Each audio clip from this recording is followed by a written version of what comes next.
నర్సంపేట నడిబొడ్డున అర్ధరాత్రి వేళ అసలు ఏం జరిగింది?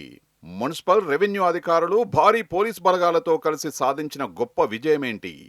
ఒక తెలంగాణ ఉద్యమకారుడి విగ్రహాన్ని తెల్లవారుజామున 3 గంటలకు దొంగచాటుగా నేలమట్టం చేయడమా? తెలంగాణ సాధన కోసం ప్రాణాల్ని సైతం పణంగా పెట్టి పోరాడిన ఉద్యమకారులకు రేవంత్ రెడ్డి ప్రభుత్వంలో జరుగుతున్న న్యాయం ఇదేనా?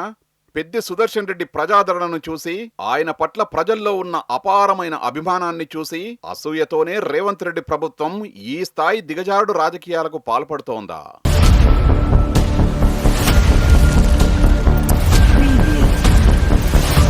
నర్సంపేట మెడికల్ కాలేజీ సమీపంలో మాజీ ఎమ్మెల్యే బీఆర్ఎస్ నేత పెద్ది సుదర్శన్ రెడ్డి విగ్రహాన్ని రేవంత్ రెడ్డి ప్రభుత్వం అర్ధరాత్రి హైడ్రామా నడుమ తొలగించింది.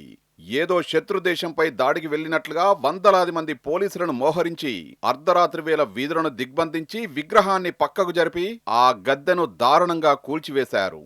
పెద్ది సుదర్శన్ రెడ్డి అంటే కేవలం ఒక మాజీ ఎమ్మెల్యే మాత్రమే కాదు, నర్సంపేట మట్టి నుంచి ఎదిగి తెలంగాణ మలిదశ ఉద్యమంలో ముందు వరుసలో నిలిచిన ఒక పోరాట పటిమ ఉన్న ఉద్యమకారుడు.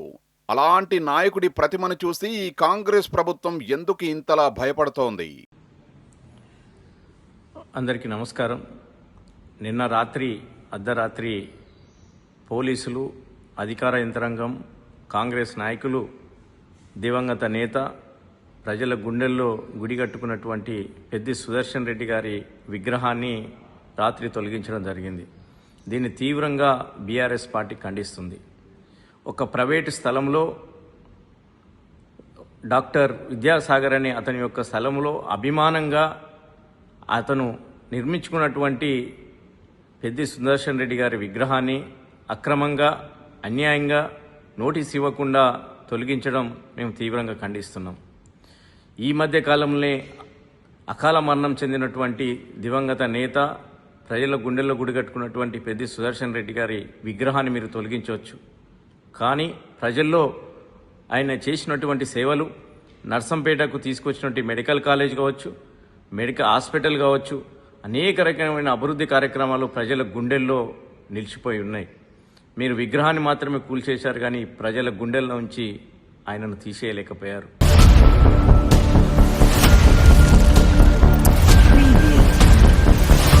అనుమతులు లేవని, ప్రభుత్వ భూమి అని సాంకేతిక కారణాలు చెబుతోన్న అధికారులు నిజంగానే చట్టాన్ని అమలు చేయాలనుకుంటే అర్ధరాత్రి కాకముందే పగటి వెలుగులో ఎందుకు చర్యలు తీసుకోలేకపోయారు? జనం ప్రశాంతంగా నిద్రపోతున్న వేళ నర్సంపేట వీధుల్లో ఆంక్షలు విధించి విగ్రహాన్ని తొలగించాల్సిన అవసరం ఏమొచ్చింది?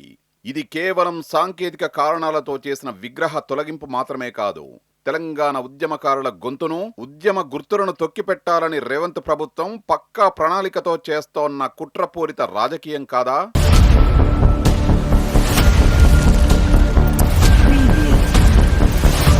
గతంలోనే రేవంత్ ప్రభుత్వం ఒకసారి గద్దె కూల్చేస్తే బీఆర్ఎస్ శ్రేణులు, స్థానిక ప్రజలు మళ్లీ ఆ స్థానంలోనే గద్దె నిర్మించి విగ్రహాన్ని పునః ప్రతిష్ఠించారు. ఇప్పుడు ఏకంగా విగ్రహాన్నే తీసేశారు. కానీ నర్సంపేట ప్రజల గుండెల్లో ఉన్న సుదర్శన్ రెడ్డి స్థానాన్ని, ఆ ఉద్యమ గుర్తులను రేవంత్ సర్కారు కూల్చివేయగలదా? అధికార బలంతో ఉద్యమకారులపై ఇలాంటి కక్ష సాధింపు చర్యలకు దిగడం ఏ రకమైన ప్రజాస్వామ్యం?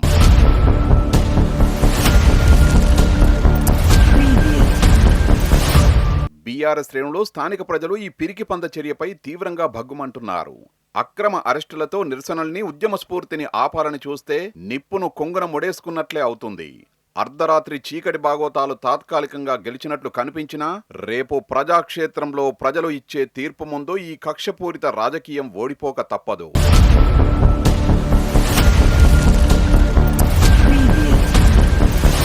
అసలు ఉద్యమకారులంటే రేవంత్ రెడ్డికి ఎందుకంత భయం?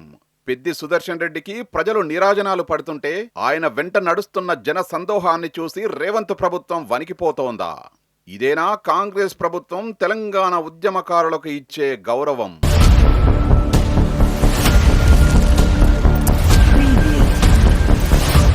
ఏది ఏమైనా తెలంగాణ నేలపై చెమట చిందించి ఉద్యమ కెరటమై ఎగసిపడిన నాయకులపై ఈ రకమైన కక్ష సాధింపు చర్యలు ఏమాత్రం తగదని తెలంగాణ సమాజం రేవంత్ సర్కారుపై భగ్గుమంటోంది.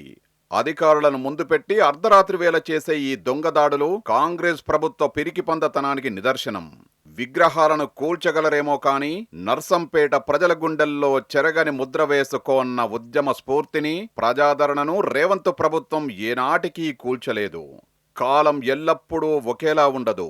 ఈరోజు అధికార మదంతో ఉద్యమకారులను తొక్కిపెట్టాలని చూస్తే రేపు అదే ప్రజాక్షేత్రంలో రేవంత్ రెడ్డికి ప్రజలు బుద్ధి చెప్పేందుకు సిద్ధంగా ఉన్నారు.